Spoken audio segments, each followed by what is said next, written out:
Hier, la Chine a mis fin à 3 jours d'exercices militaires autour de Taïwan. Elle a déclaré avoir testé des frappes de précision et le blocage de l'île qu'elle considère comme sienne. Pékin a annoncé ces exercices mardi, après que la présidente de Taïwan, Tsai Ing-wen, est rentrée à Taipei à la suite d'une réunion à Los Angeles avec le président de la Chambre des représentants des États-Unis, Kevin McCarthy.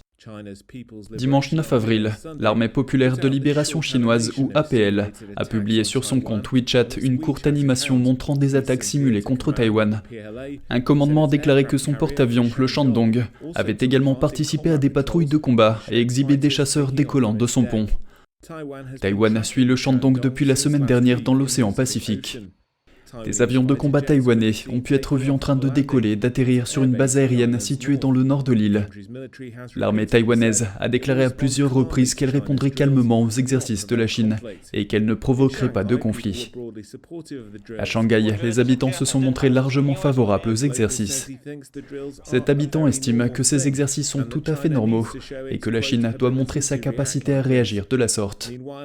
À Pingtung, à l'extrémité sud de Taïwan, nombreux sont ceux qui se disent peu inquiets.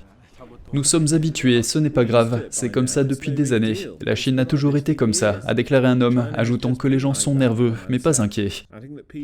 Les puissances internationales, dont les États-Unis, affirment qu'elles surveillent de près les exercices.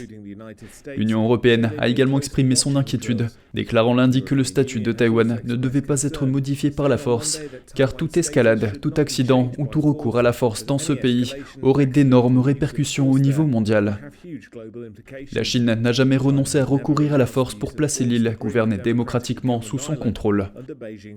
Le gouvernement taïwanais conteste fermement les prétentions de la Chine et a condamné les exercices.